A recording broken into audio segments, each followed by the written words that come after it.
morning. I am here with my end of the month December grocery budget roundup. I told you guys in one of my previous videos that I budget $150 for groceries every month. And so I've been calculating the difference between shopping at Walmart and shopping at Aldi to see if Aldi really does save you a lot of money without using coupons or without doing anything like that. So I've been doing this for several months, but this is really my first time kind of filming the process, filming the hauls every single week, and then doing a monthly wrap-up. So if you guys are finding this helpful or getting some sort of useful information from this video series, let me know down below if you would like me to continue it. It's really no trouble at all considering how I'm going to go to Aldi every week. Anyway, it does take a little bit of time to calculate the cost difference between Walmart and Aldi, but I'm kind of doing that on my own as well just to see if I am consistently saving money or not. So really quickly, I'm just going to show you my totals for the month, so let's get started. Alright, so you can see my super sophisticated system here. I've just kind of kept tally of this throughout the month. So you can see here, I just put December grocery. There were actually 5 grocery trips that I did this month. There were only 4 weekends, but I actually went twice in one weekend because I found the wonderful deals on the meat being half price. So I actually did 5 trips this month instead of 4. So really quickly, just looking at the trips. The first trip I did was on 11/27. I spent $43.82 and I saved $24.98. Alright, so this was the day that I found all of the pork chops for half price, so I decided to go back the next day, and that's all I bought. I just bought like 4 or 5 more packages of pork chops. So I got $7.24 is what I spent, $4.76 is what I saved. Alright, the next week was 12/5. I spent $31.63 and I saved $23.35. This is, if you'll watch the individual videos where you can see the breakdown, this is how much I saved if I would have shopped at Walmart, but by switching to Aldi, this is how much I saved by shopping at Aldi. The next week was the 11th and I spent $31.38. I saved $21.82. Alright, and the last haul that I did this last Sunday, on the 18th, I spent $29.31 and I saved $13.82. Alright, so if you're wanting a little bit more detail about the individual shopping trips, I will link all 5 of those videos down below if you would like to watch, you know, what I bought and how I actually came up with these totals. I will link those down below if you want to go back and watch those for the month of December. Alright, so let's look at the totals because that is what this video is all about anyway. It is the monthly wrap-up. So in all, I spent $143.38 and saved $88.73. Now, my grocery budget every month is $150. Usually, I'll be honest, I usually spend more than that on groceries, but I'm really trying to rein that back and really be cognizant of my budget.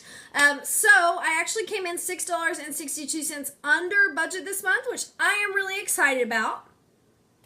And if you compare what I would have spent at Walmart to what I actually did spend at Aldi, that is a 38% cut of my grocery cost, and that was again without using a coupon, without having to just particularly shop sales. Now I did run into some sales and get some of the produce picks of the week, but you know, I did just kind of shop in general as well. I wasn't just restricting myself to items that were on sale, which I know if you restrict yourself to only buying items on sale, that is a way to save even more, but I am pretty pleased with that. I'm especially excited that I stayed under budget because that tends to not happen very often. Alright, so here are just my final thoughts and comments I want to throw in on the month. I think that overall this was a really good month for me, like I said, because I actually stayed under budget, which doesn't happen all that often with groceries. Now, the amazing thing about this is I actually still have a freezer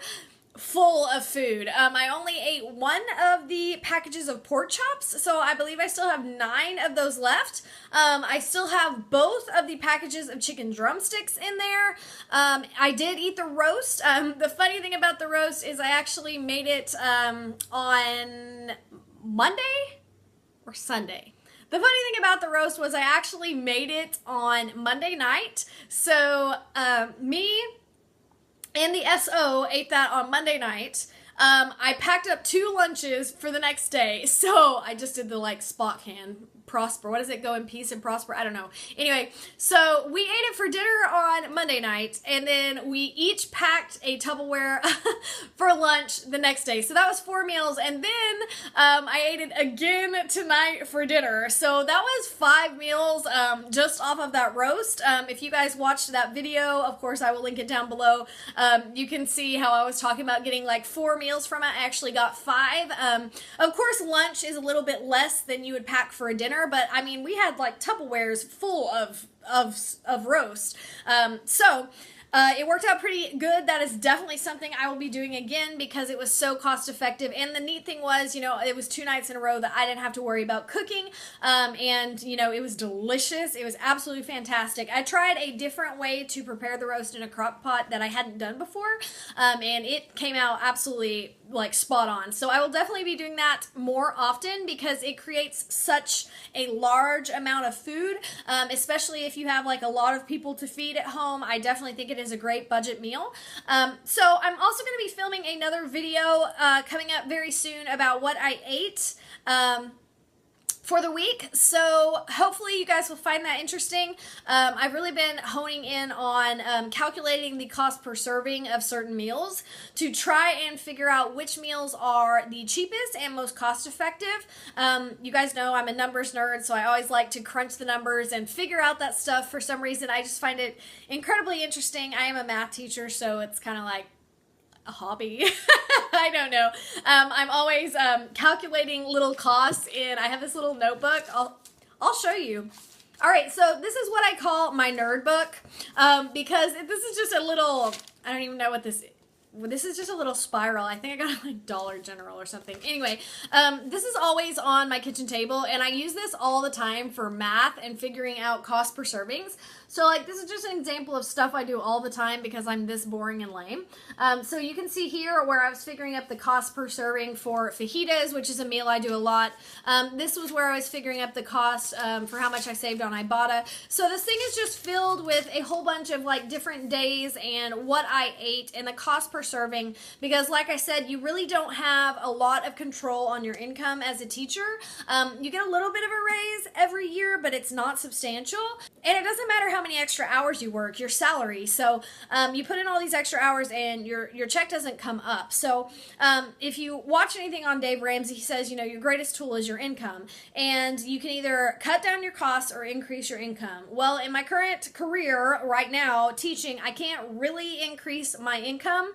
I could pick up more tutoring hours, but I haven't gotten anybody assigned to me right now, which I'm actually okay with because I'm going to be starting on a new venture soon, which I will tell you guys about, so the free time will come in handy. But I can't really increase my income because I am salary, so the only thing I can do to give myself a raise is to cut my costs. So one of my focuses in 2017 is to pay just like laser focused attention on how much I am spending to feed myself, because that is definitely an area where I can cut costs pretty easily as long as I am cognizant of the decisions I'm making.